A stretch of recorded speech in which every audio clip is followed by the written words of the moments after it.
হর হর মহাদেব, জয় শিব শঙ্কর। প্রিয় সন্তানরা, কেমন আছো? আজকের এই বার্তাটি আপনার জন্য খুবই সহায়ক। সুখ অর্জন করা এই বার্তায় এরকম কিছু আছে বলে আমি এটা করব, যা তোমার আত্মাকে অনেক শান্তি দেয়। আমার বাচ্চারা, আজ আমি তোমাদের যা বলতে যাচ্ছি তুমি অনেক দিন ধরে তার জন্য অপেক্ষা করছো। আমি অনেক দিন ধরে মনে মনে এই কথাটা ভাবছি। দিনগুলো আমার জন্য কেমন অনুকূল ছিল, কিন্তু আমার বাচ্চা, এখন তোমার জন্য সেই দিনটি এসে গেছে। কারণ এখন তোমার ইচ্ছানুযায়ী তুমি আমার কাছ থেকে সবকিছু পাবে। প্রিয় সন্তানেরা, তোমাদের আত্মার এই বার্তা গ্রহণ করো। মাঝখানে যোগ করার জন্য এটি সম্পূর্ণ শুনুন। চলে যাওয়ার চেষ্টা করো না, না হলে চলে যাবে। আজ তুমি সেই জিনিসটি ত্যাগ করবে যা তুমি এত বছর ধরে রেখে এসেছ। তুমি অপেক্ষা করেছিলে, আর কখন সে ফিরে এলো আর কখনো তোমার কাছে আসবে না। আমার বাচ্চা, আজ তুমি খুব ভাগ্যবান। তোমার প্রভু, তোমার ভোলেনাথজি তোমার সামনে হাজির হয়েছে। তোমার আমাকে কিছু বলার আছে। আমি আমার সন্তানদের তোমার সামনে এনেছি। যদি তোমার ভোলেনাথজি এবং তোমার উপর বিশ্বাস থাকে, যদি তোমার মাতা রানীর উপর পূর্ণ বিশ্বাস থাকে, তাহলে এই অনুগ্রহ করে পোস্টটি অবিলম্বে লাইক করুন এবং আমাদের শেয়ার করুন। মহাকালের বার্তা চ্যানেলটি সাবস্ক্রাইব করুন। কমেন্টে জয় ভোলেনাথ, জয় শিব শঙ্কর, জয় টাইপ করুন। মহাকাল এবং জয় শ্রীরাম আমার নাম টাইপ করার সাথে সাথেই আমার অপরিসীম শক্তিও তাই করবে, আপনাকে সাহায্য করতে প্রস্তুত থাকবে। এবং সকল অভিনন্দন তোমার কাছে আসুক। এগুলো দ্রুত সরিয়ে ফেলুন এবং আপনাকে নিরাপদ রাখুন। আমার বাচ্চা, আজ আমি তোমাকে অনেক কিছু বলবো। তোমার ভক্তিতে আমি সন্তুষ্ট। তোমার দৈনন্দিন রুটিনে আমি খুশি। আমি খুশি কারণ আমার বাচ্চারা এখন আমার বাচ্চা। তোমার ভক্তিতে আমি খুব খুশি। আমি তোমাকে একটা বর দেব, যেমন আমি তোমাকে এমন একটি আশীর্বাদ দেব যা তোমার জীবনকে উন্নত করবে। তোমাকে আকাশের উচ্চতায় নিয়ে যাবে, যেখানে তোমার জীবন সহজ এবং সরল। আমার প্রিয় সন্তান, তুমি আমার নিজের হবে। প্রিয় ভক্ত, আমি তোমার ভক্তি গ্রহণ করেছি। আমি এটা দেখেছি এবং অনুভব করেছি। কিন্তু আমার বাচ্চা, তুমি আমার পূজা করার জন্য অনেক কিছু করেছ। সব আমি অনেক কষ্ট সহ্য করেছি। কারণ যখন আমি তোমার দিকে তাকাচ্ছিলাম তখন তুমি এরকম ছিলে। তুমি একটা পরিস্থিতি আর পরিস্থিতির মধ্য দিয়ে যাচ্ছিলে। আমার কখনো মনে হয়নি যে আমি এবার তোমার মহাদেবের পূজা বন্ধ করো।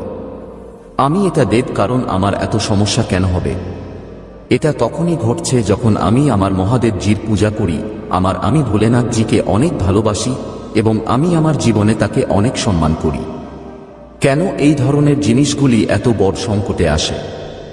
সবসময় তোমার মনে ঘুরপাক খাচ্ছিল, কিন্তু তবুও তুমি জেদ ধরেছিলে নিজের লক্ষ্যে অবিচল থাকুন। আমার মূল লক্ষ্য হলো আমাকে পূজা করা।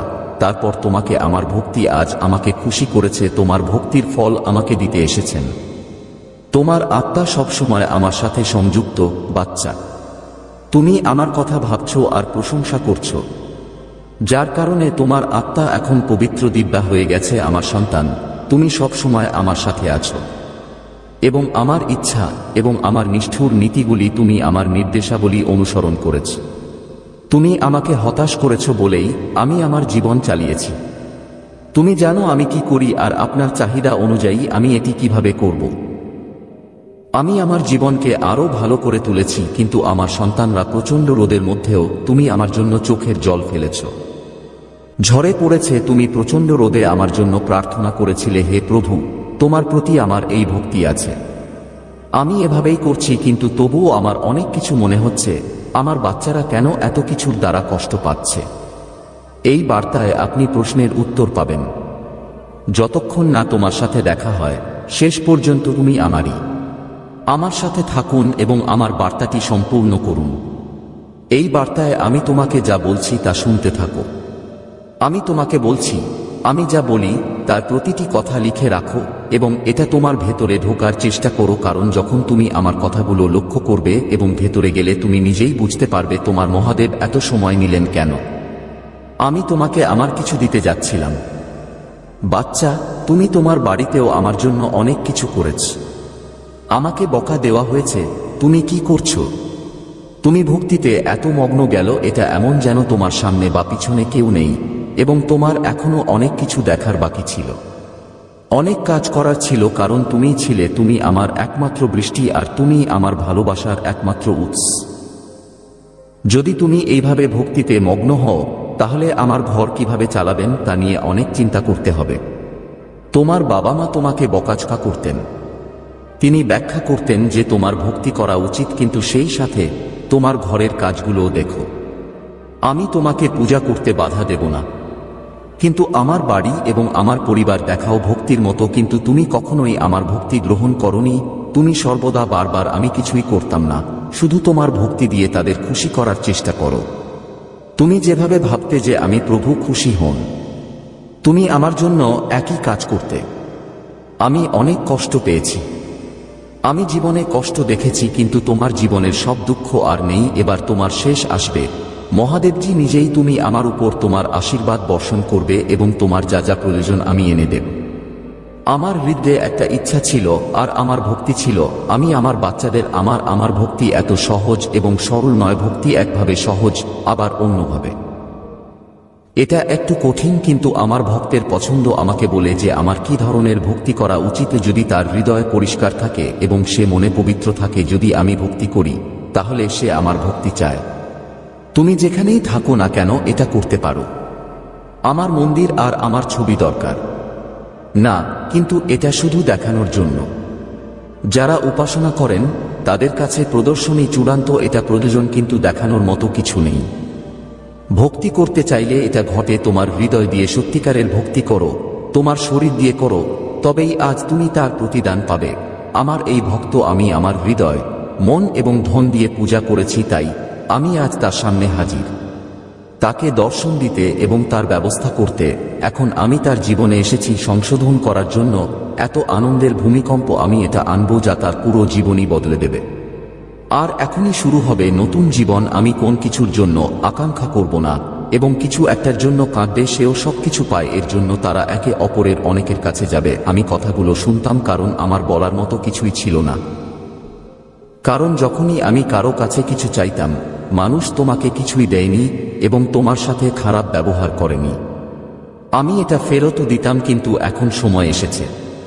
তুমি এখন সব পেয়ে গেছো, তুমি নিজেকে দিতে পারবে। তুমি যা খুশি তাই দিতে পারো, কিন্তু তোমাকে আরেকটু অপেক্ষা করতে হবে। আমি যা প্রস্তুতি নিচ্ছি তা হলো তোমার কাছে। আমাকে সম্পূর্ণ হতে দাও।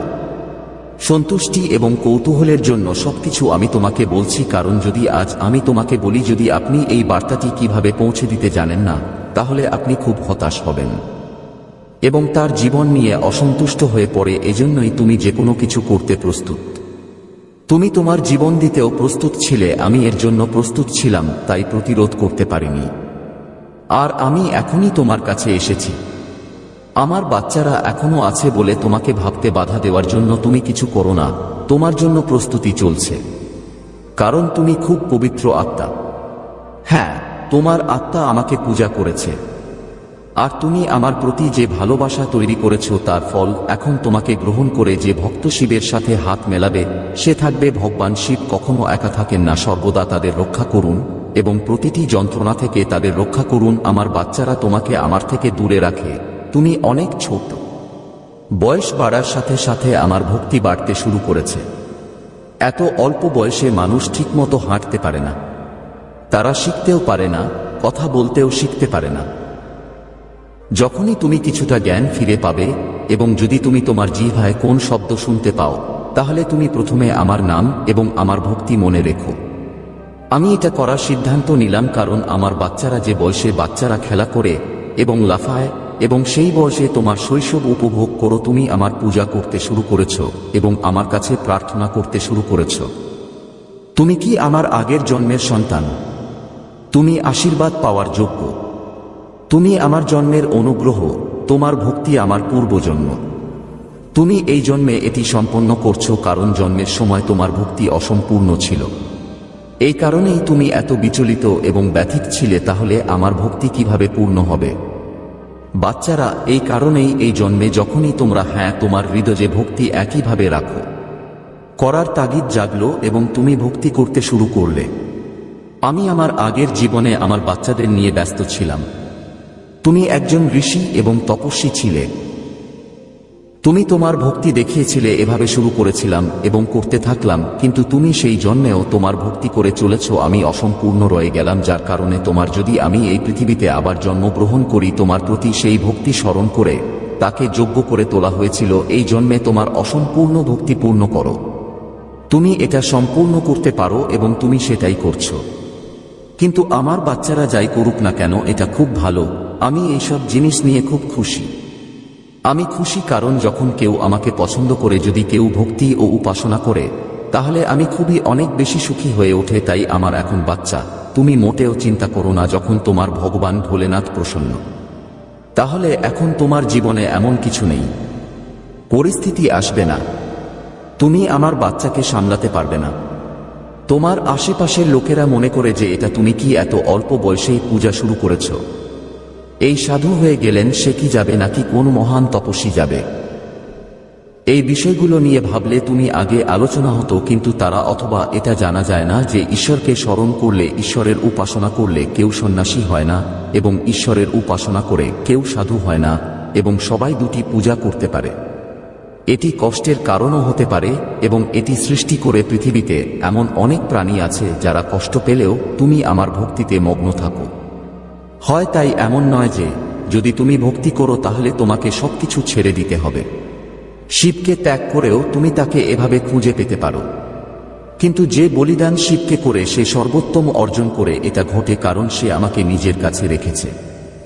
যদি তুমি কষ্ট পাও তাহলে তোমার জীবন ত্যাগ করো। যদি তুমি থাকো এবং আমার উপাসনা করো তাহলে আমি তোমার ভক্তি সেই অনুযায়ী গ্রহণ করব। এটা করা হয়েছে কারণ তুমিও কষ্ট পাচ্ছ, এবং যদি তুমি ঈশ্বরকেও খুঁজে পেতে চাও তাহলে আমার কথা শোনো। মানে ভক্তি কখনো করা যাবে না, যাই হোক, এর জন্য কোন সময় নেই। এটা নিশ্চিত নয়, কোন নিয়ম নেই। এটা ঠিক হয়ে গেছে যে আমার সন্তানরা তোমার। কিছু মানুষ সঠিক পদ্ধতিতে কাজ করেননি, তাই তারা বলল এটা বেশ ভালো কাজ করছে। আর কিছু লোক বলতে থাকবে যে এটা একটা ভূত, সে এর উপরে আছে, পাগল করে দিচ্ছে, সে চলে যাবে। কিন্তু ব্যক্তির চিন্তাভাবনা যাই হোক না কেন, তার মন তার চিন্তাভাবনায় একই রকম চিন্তাভাবনা জাগবে। কেউ এটা পরিবর্তন করতে পারবে না। তাই তুমি জিনিসগুলিকে উপেক্ষা করে নিজের মন্ত্রগুলি অনুসরণ করা। আমি মুক্ত এবং আমি আমার শিবকে আমার পূর্বের মতো আমার হৃদয়ের কাছে ধরে রাখা। আমার বাচ্চারা, তোমাদের মহাদেবজি তাদের বস্তি স্থাপন করেছেন। আমি তোমার জন্য দারুণ কিছু তৈরি করছি, কারণ এটি আপনাকে সেরাটা করতে সাহায্য করবে। আমি এটা চাই কারণ তুমি যে পরিস্থিতিতে ছিলে, ভগবান শিবের উপাসনা ও আরাধনার সেই অবস্থা, এটি প্রতিটি সাধারণ মানুষের নাগালের মধ্যে নেই। কারণ তুমি এর জন্য অনেক কষ্ট করেছ। এটা তোমার ভগবান মহাদেবজির অনন্য এবং ভিন্ন কিছু করা তোমার কর্তব্য। আমাকে তোমার কিছু করতে দাও যা আমার ছাড়া আর কারো সাথে করা হয়নি। প্রিয়, তোমার জন্য এই বার্তাটা রেখে যাও। না, আমাদের এই পথে এগিয়ে যেতে হবে, কারণ এটি আপনার সকল প্রশ্নের উত্তর দেয়। উত্তর হলো যদি তুমি উত্তর না পাও, যদি তাই হয় তোমার মন এখানে সেখানে অস্থির থাকে, তুমি ঘুরে বেড়াচ্ছ এবং নিজেকে নিয়ন্ত্রণ করতে পারছো না। যদি তুমি এটা আনতে না পারো তাহলে আমি যা বলতে চাইছি, এটা তোমার ভক্তি যা খুবই প্রশংসনীয়, এবং সে এখন প্রশংসনীয়। আমার বাচ্চারা তার বয়স দেখছে। আমি ভেবেছিলাম তুমি যাবে, তার এটা ভাবা উচিত নয় যে বাবা মায়ের কোনো কষ্ট হওয়া উচিত নয়। আমার ছেলের কি হয়েছে আর এটা কেমন কাজ করছে?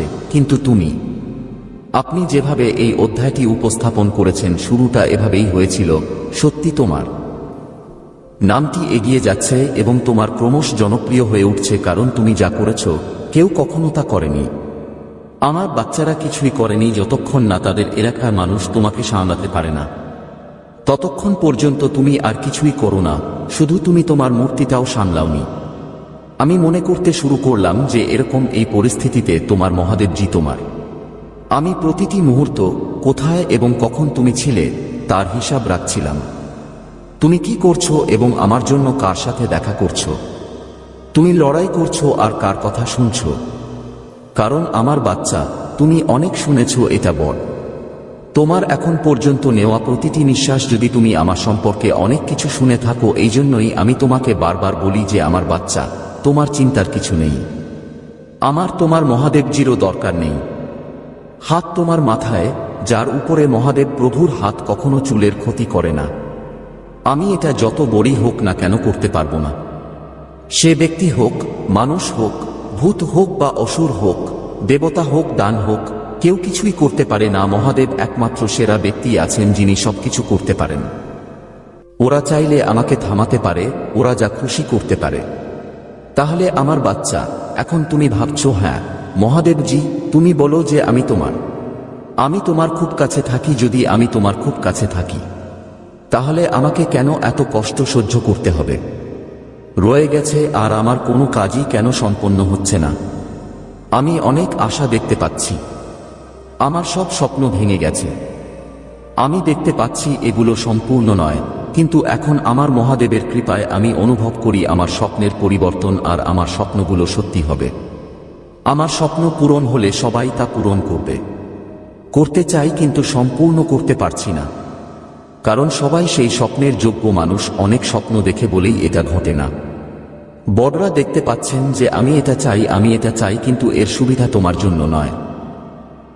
তোমার সেই ক্ষমতা থাকতে হবে, তাহলে তোমাকে সব করতে হবে। যথেষ্ট হও। দিনের পর দিন তাদের আকাঙ্ক্ষার মধ্যে খুঁজে পাবে একটি ইচ্ছা পূরণের দিকে অস্থিরতা রয়েছে, ঘটে না।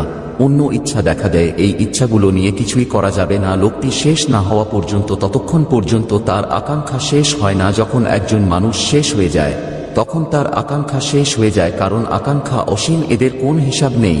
এটা লোভ এবং আসক্তির কারণে। সব কথা মনে আসে, হ্যাঁ আমার সন্তান, যদি তুমি তোমার প্রভুকে ভালোবাসো, যদি তুমি হ্যাঁ বিশ্বাস করো, তাহলে হ্যাঁ লিখো। আমি আশা করি ভোলেনাথজি আজ আমাকে এই সব দেবেন। তুমি আমাকে কিছু কথা বলে আমার অনেক উপকার করেছ, কারণ আমি তখন কিছুই জানতাম না। আমার মহাদেবজি তখন আমাকে বলেছিলেন, আজ আমার যা কিছু আছে সবই আমি বুঝতে পেরেছি। আমার মহাদেবজি, তুমি তোমার ভক্তির প্রতিদান পাবে। আমার জীবন থেকে যা কিছু বের করে এনেছি এটা সত্য, কারণ আমি ভগবান মহাদেবের ভক্ত, আমি মহাদেবজির ভক্তির ভক্ত। অতএব ছাড়া আর কিছুই দেখা যাচ্ছে না। তারা আমাকে যা বলে আমি তাই করি। আমি তাদের অনুসরণ করছি এবং তাদের কাছ থেকে পরামর্শ নিচ্ছি। আমি আমার প্রভুর পথে হাঁটছি।